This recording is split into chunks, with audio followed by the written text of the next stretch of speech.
George Washington Carver was born at about 1865, the son of slaves.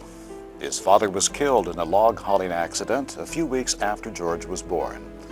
While still an infant, he was kidnapped along with his mother and sister by thieves wanting to make some money by selling them to another slave owner. Moses Carver, their current owner, sent someone after them with a good racehorse to buy them back. The kidnappers took the horse and left George lying on the ground, sick with whooping cough. His mother and sister were never heard from again. Carver's relationship with the Lord began early in life. He wrote, "I was just a mere boy when converted, hardly 10 years old. There isn't much of a story to it. God just came into my heart one afternoon while I was alone in the loft of our big barn, while I was shelling corn to carry to the mill to be ground to meal." Carver had a passion for learning. That passion led him to earn a degree in agriculture from Iowa State College as the first African-American student there. In Carver's day, the South was a one-crop economy, cotton. It was the only crop banks would lend money to farmers for planting. But the soil became depleted through repeated planting of cotton year after year. Carver knew that if the farmers planted legumes, like peanuts and sweet potatoes, it would revive the soil. But the only problem was, in those days, there was no market for peanuts and sweet potatoes.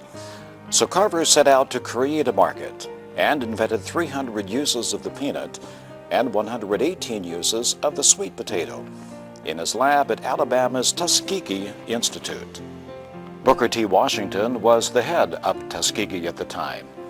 He invited Carver to come to his school when Carver was 31 years old. In his invitation, Washington wrote, "Our students are poor, often starving. We teach them to read and write, but words cannot fill stomachs. They need to learn how to plant and harvest crops. I cannot offer you money, position, or fame. These things I now ask you to give up. I offer you in their place work, hard work, the challenge of bringing people from degradation, poverty, and waste to full manhood." Carver's response was, "I shall be glad to cooperate with you in doing all that I can through Christ who strengtheneth me to better the condition of our people." And Carver did just that. He said, "I took just a handful of peanuts and looked at them. 'Great Creator,' I said, 'why did you make the peanut? Why?' God answered his prayer. He said, 'The great Creator taught me to take the peanut apart and put it together again. And out of the process have come forth all these products.'" He called his lab God's Little Workshop.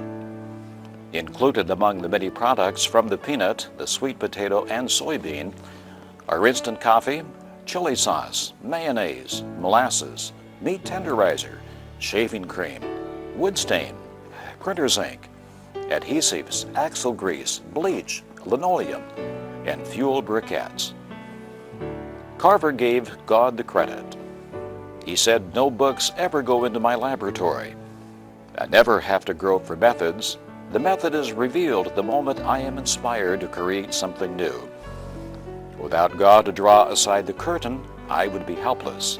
Dr. Carver locked the door to his lab when he was creating things.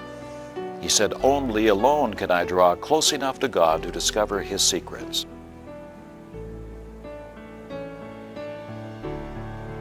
In 1921, when speaking before the U.S. House Ways and Means Committee in Washington, D.C., he was asked, "Dr. Carver, how did you learn all of these things?"